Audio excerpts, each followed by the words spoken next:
We are living through a time of relativism when so many of our elected officials seem to not be able to agree anymore on the basic truths and facts, scientific truths about human life. In our culture, it's not hard to see why our law and policy are so confused, because we're seeing our leaders and even everyday Americans captured by ideology and by propaganda.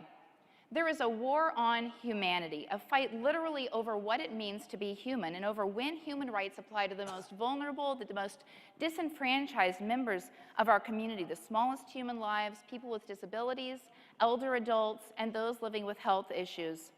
Yet in simply looking at another human being, we see human life. And with the incredible scientific advances that we've seen over the years, with increasingly protective and empowering law and policy, and with our nation's and young people's keen interest in human rights, in authenticity and consistency, we are seeing so many gains. We see it in the growing wave of supportive laws, over 400 in the last 5 years alone, passed to give women real choice, the choice that I, as a post-abortive woman, was not given. We see it in the abortion rate, now the lowest it's been since 1972, the year before Roe v. Wade struck down all of our protections and legalized abortion nationwide through all 9 months of pregnancy for any reason. And we see it in the hearts and minds of everyday Americans, 3/4 of whom want major rollbacks on elective abortion and on abortion generally in our great nation, including an end to taxpayer funding of abortion and an end to late-term abortions. And this is all happening even as abortion activists look at the makeup of the Supreme Court, look at the trends, and realize that they are losing at the ground game. That is why they are ramping up in desperation with the horrible bill passed in New York, with the bills introduced in Virginia, in Illinois, New Mexico, Vermont. As President Trump said, the shameful failure just this week of 44 senators to support basic medical care for children born alive in an abortion attempt, voting to leave those precious children for dead. This even as the states and the administration are making tremendous, groundbreaking gains for life. Just wanted to give you a little bit of context before we jump into our panel with these 3 incredible guests.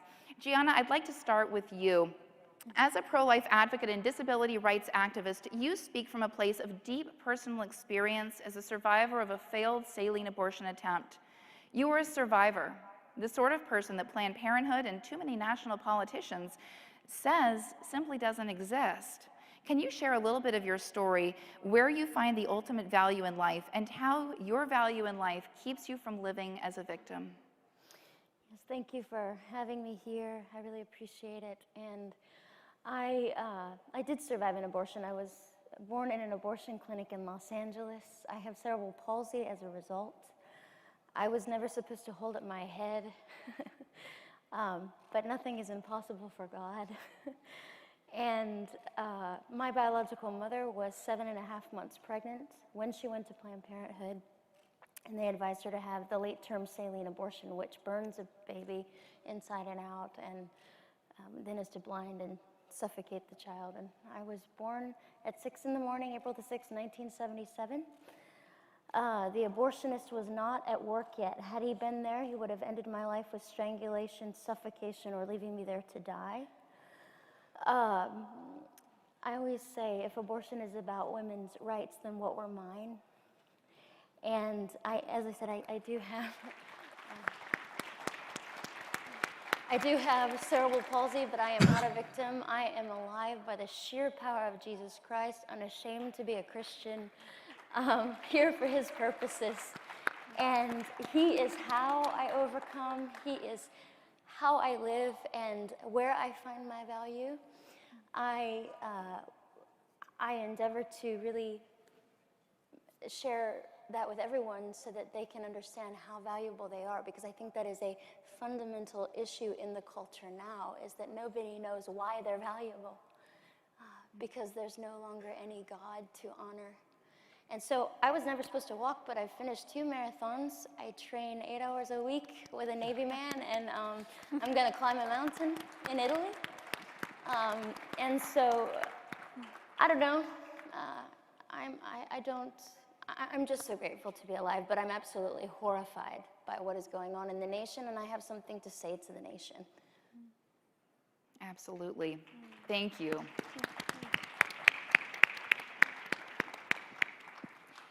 David, would you speak to America's founding ideals and how both the political and cultural realities of our time intersect with human dignity and the human right to life? Yes, thank you for having me on this panel as well. I see that the left is waging a two-front war on our founding ideals, both a political war and a culture war. And so we have to be engaged in both aspects because people say politics is downstream from culture, and it is. But I think culture is also downstream from culture, meaning that no matter what kind of progress we make in the political sphere, the left keeps moving inexorably left and keeps transforming our culture away from our founding traditions and absolute morals. So I see that a war on life, the war on life is also a matter of a war on our founding ideals. Because when you think about it, America's uniqueness is tied to its freedom tradition, which is grounded in the Constitution. And that is further grounded in the framers' belief that God created man in his image. And thus, man is entitled to inalienable rights. That's where the inalienable rights come from. The secularist has no answer. The materialist cannot support the idea of inalienable rights. There has to be some belief in the godly dignity of a human being that stands as that absolute bar to keep human beings from harming other human beings. So it's an assault on both. The assault on life is also an assault on our liberty. So if I see this war for life basically as a two-front war as well, our liberties depend on how this battle turns out, because if they can take away life, they can take away liberties. No liberty is more important than the right to life. So we have to understand that it's very important and it transcends everything else that we do. You single issue people. We were joking about that backstage. But I think we also need to recognize that there's a spiritual war component. Yes. Nobody, I don't believe, could favor the things that the left is favoring now. We're talking about partial birth abortion, now infanticide in some cases. That is so dark-hearted. I believe it has to be advocated by people who believe that man is the measure of all things, not that man was created in God's image and not that there is a God. So we have to fight on all levels, and we have to fight as relentlessly as the left is. They never tire, they never die in terms of their war, and we sometimes we sometimes get complacent, and we sometimes think, oh, they're not really doing what we say they've been doing. Well, now I think Donald Trump has exposed them, and they've exposed themselves, and that's a great blessing, and we're learning to fight back. Thank you, David. Lila, a new poll has shown that those Americans who identify as being pro-life just leaped dramatically. Part of Live Action's mission is to change hearts and minds on abortion. Why do you think that shift is happening, and what's your strategy with the work that you do to keep it going? Thanks, Catherine. And it's just an honor to be here with both of you, Gianna and David. So I think, the poll did indicate that shift in just the last month, 9 percentage points of people who now say they're pro-life versus pro-choice. A lot of this has to do with the reality that Democrats, the Democratic Party today, their platform on abortion is out of touch with the majority of their base. So 60%, nearly 60% of Democrats want abortion completely banned or limited to the first trimester. They want significant abortion restrictions. But the Democratic National Party wants abortion through all 9 months, as we saw this horrific display in New York, in Virginia, and other states. Talking about even to the point of leaving infants who survive abortion attempts to die. That extreme. So the big question with, I think, education today in moving the polls is, first of all, acknowledging that the polls don't always reflect these pro-life versus pro-choice labels, what people really believe. And a lot of people who are pro-choice want abortion restricted, and that's because they have a sense for the humanity of the child. They might not acknowledge the humanity of the child in the first trimester, but they at least have a sense for how barbaric it is to kill a child in the womb. And what we found at Live Action, we have the leading online following for the pro-life movement, so we're reaching millions of people every day with the truth about what abortion does to that baby, what these abortion procedures actually do in the third, second, and in the first trimester. In the first trimester, a baby's heart is already beating after just 21 and a half days. It's incredible how quickly this little life takes form. And yet, every suction abortion, every RU46 chemical abortion is taking the life of a child with a beating heart. Most people don't realize that. So what we found is education is key. When people actually learn these facts, and when they're able to actually look at what abortion does to that child, when they learn the harm to women, when they learn how abortion is actually against a woman's dignity. I mean, this whole idea that abortion is empowering to women is an archaic idea from a really confused, I mean, some things about the sexual revolution were trying to be good, trying to free women, trying to make sure that women were respected. I mean, some elements of the women's movement were very pro-life, but then the core of the sexual revolution was actually this idea that we should not, sex and children can be totally divorced, and therefore we need abortion, we need to have abortion. But abortion, walking into an abortion facility, surrendering my body to an abortionist and the body of my child is not empowering to me. I'm still a mother afterwards, I'm just the mother of a dead child. And I now have to carry that grief and carry that weight. And a society that says to a woman, your body, your choice, you deal with your pregnancy, is not a society that's embracing and supporting that woman.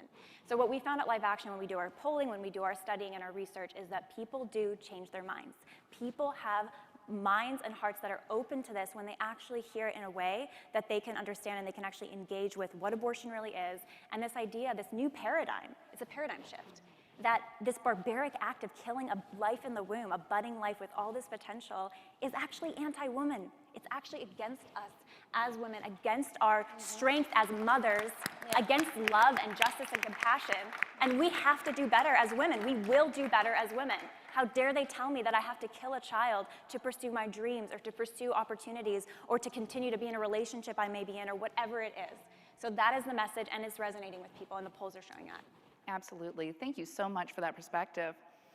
Back to Gianna. A recent Americans United for Life YouGov poll found that a huge majority of Americans, and approximately 2/3 even of self-described pro-choice Americans, oppose abortion in the third trimester and oppose what we're calling birthday abortions. Does this surprise you? Do you think that most Americans, and pro-choice Americans included, realize how mainstream their increasingly pro-life views really are? And additionally, why do you think laws like the Born Alive Abortion Survivors Protection Act are necessary?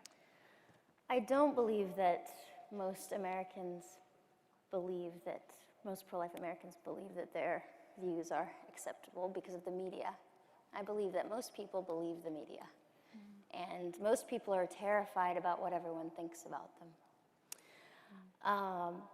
Why are these laws necessary? I think that's an interesting question with a complicated answer, but to simplify it, I think we have some bloodthirsty Democrats and leftists, and we have some apathetic Christians and conservatives, and actually many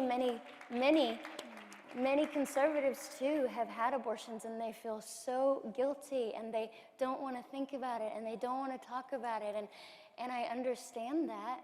The result of that has been, we're just going to ignore this, and so now we reap the consequences of that.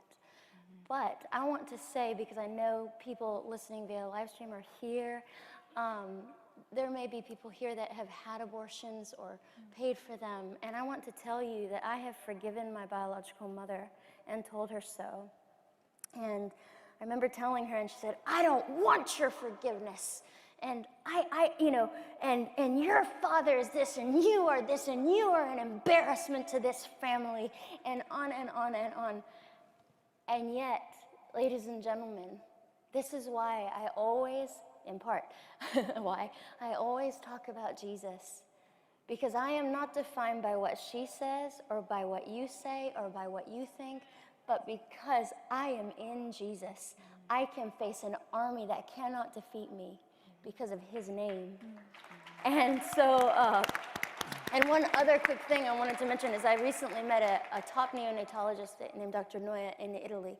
And he was telling me, he comes up to me and he goes, you are a witness to life, in his great big way. And he said, I want to tell you that you have endured the highest level of physical and emotional trauma that is possible.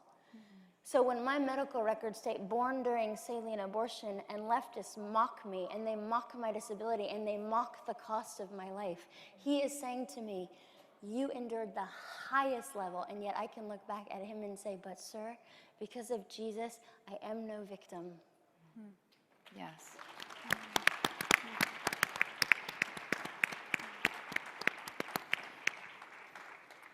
David, question for you. How have our opponents twisted our language to advance their cause, and what do you think their end game is? You know, I think at some level, even though I just said that the left, or a good part of the left, is dark-hearted, at some level, maybe subconscious, they recognize the evil that is abortion. And so they have had to twist language and ideas throughout the history of the abortion debate. For example, they're not really pro-choice. That's a euphemism. They're pro-death. They're pro-increasing abortion. Why do Hollywood actresses wear T-shirts glorifying abortion and saying how proud they are that they got an abortion? They have this symbiotic relationship with Planned Parenthood. Millions, multi-millions of dollars where they fund each other and support each other. And increased abortions is incentivized that way. Why do they resist any limitations on abortion? They claimed it was safe, legal, and rare. Why would they want it safe, legal, and rare if there was nothing wrong with it? That was so obviously a lie in the beginning. The definition of mother's health has been expanded to include and justify everything, as we saw in the New York law. It's not just the defense of the mother's life or her actual health, but if it just make her feel worse. If she might have an emotional problem, that's going to be a justification to kill the baby in the womb, even at the latest stages. Reproductive health care is not reproduction, it's the antithesis of that. It's murder. I hate to be sensational, but that's what it is. Yes. Clump of cells, inviable tissue mass, they're all gross euphemisms. Mother's autonomy that Lila was talking about. So I think the left's entire argument is grounded in lies, but yet they've been emboldened by what Obama did with his same-sex marriage. He pretended to evolve. He was always for same-sex marriage, and I talk about that in one of my books. They caught him in that lie way back early that he supported same-sex marriage, but then he played that game until he lulled the public into a false sense of apathy, and then he finally, when he announced that he was for same-sex marriage, did you see how fast, how alarmingly fast, overnight the country changed to legalize same-sex marriage? My point about that is that they want to do the same thing with abortion. They used to talk about it being not being a life. Then when science proved that it was a life, through biology and through pain, those pain studies and everything else, they started saying, yeah, well, it's a life, but we really don't care anymore. If you read these articles, people don't care that it's a life because they elevate the mother's convenience over the rights of the innocent unborn. That's how far they're willing to rationalize. So I think their end game is ultimately unfettered abortion on demand and even infanticide, because it's a matter of a militant feminist power struggle where they see any regulation of abortion as an encroachment, as a threat to women's rights. Most women don't feel that way, as Lila was talking about. Mothers certainly don't feel that way, most of them. So I think we have a silver lining in this, and that is that the left has now come out of the closet, as radical as they are. Donald Trump, President Trump, has highlighted their radicalism, and I think people now realize just how radical they are. I believed it for the longest time. Now we have become emboldened to see just the nature of the evil we're fighting. I'm not saying all the rank and file pro-abortionists are evil, but their leaders are evil, and they know what they're doing, and we have to fight them, and I think we finally awakened the slumbering masses. Absolutely. Thank you.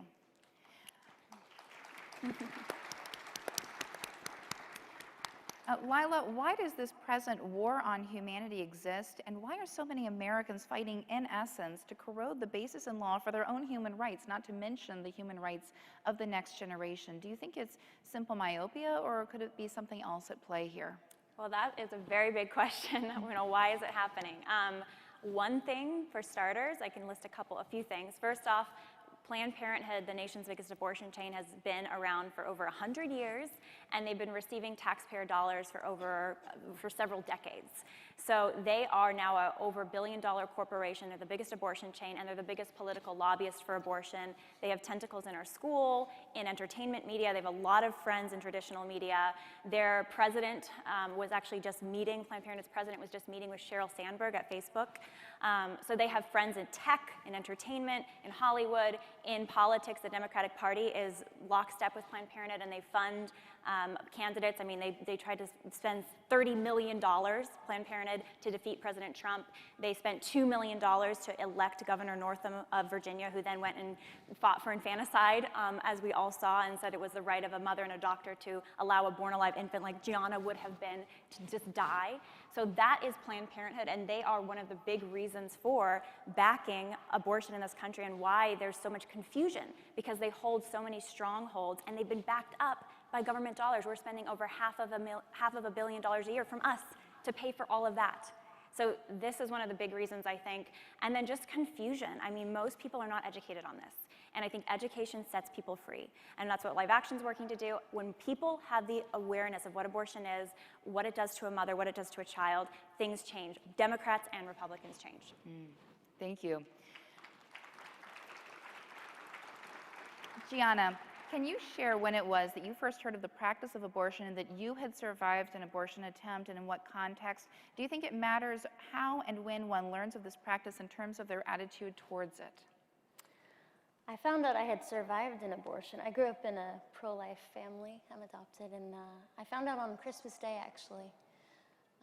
I was always asking my adopted mother why I walk this way, and she said, "Do you really want to know?" And I'm thankful that the Bible says that God will speak to us, because I had an unusual experience right before my adopted mother said it. It was in my mind. I had no clue before then. And I looked at her and I said, "I was aborted, right?" And she was shocked. She said, "Yes." And I said, "Well, I was 12. At least I have cerebral palsy for an interesting reason." and went on my way. I don't think I was really fully, processing it all. And I think I had been through hell up to that point. My life has never been easy, but I did not sign up for an easy life. I signed up for an extraordinary one. And that costs something. But what was the other part of your question? I forgot. Did you have another part of the question that I'm forgetting? No.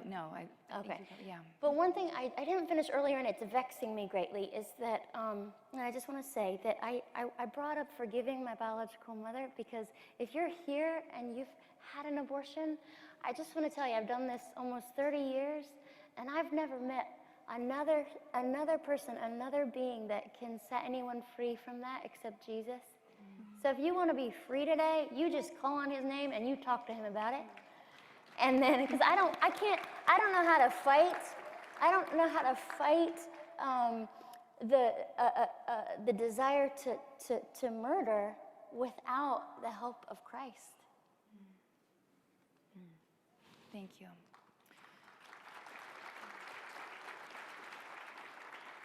David, as attorneys, we both watch the Supreme Court, we both watch the federal bench pretty closely.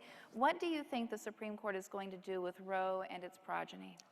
Well, I believe that the right to privacy that the Supreme Court in Roe versus Wade and Doe versus Bolden found was manufactured out of these emanations and penumbras from the Bill of Rights. And it's just absurd. But again, if abortion was really in there, and if it wasn't outrageously immoral, they wouldn't have had to lie about it. So it's all part of this deceit that infected the judiciary as well as our culture.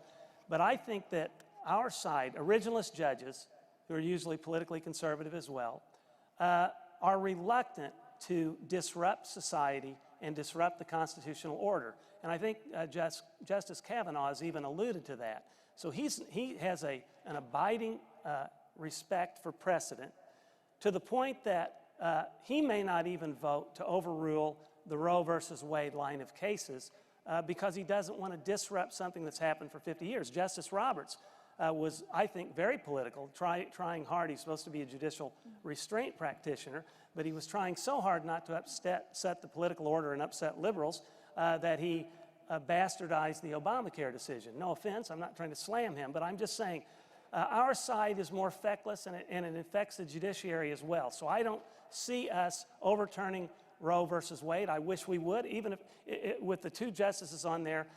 I hope they will. I think they'll just probably keep inking away at it or rubbing away at it, and so you'll limit that precedent, but I don't think they'll do it all together. That's why the culture aspect of this war is that much more important. Yeah, chipping away bit by bit, and we Yes. have to fight both in the culture and changing hearts and minds, as well as in our nation's laws, changing the laws as we've seen and defending them in the courts. Absolutely. Lila, last word. America has been fighting about abortion across the country for almost 50 years now. Why has the fight continued for so long, and what are some reasons for hope? Well, as I said earlier, you know, Planned Parenthood, there's powerful forces for evil out there that are pushing abortion and telling young girls, I mean, even in sex education, that somehow abortion is a part of their rights, their own women's rights. And it's actually something that has set us back. I mean, it's this barbaric act against our own bodies as well as the body of a child.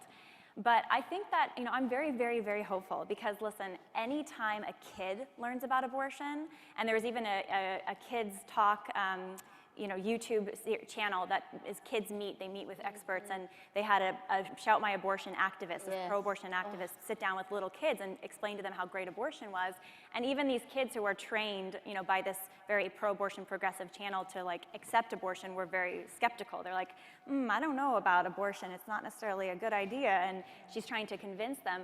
The reality is, I think we are not made to kill others. We are not made to look at a new life as a negative thing, but as a gift. We are made to celebrate life. We're made to celebrate each other's lives and to see a child as an opportunity, not as a threat. And to see motherhood as a blessing, not as a curse.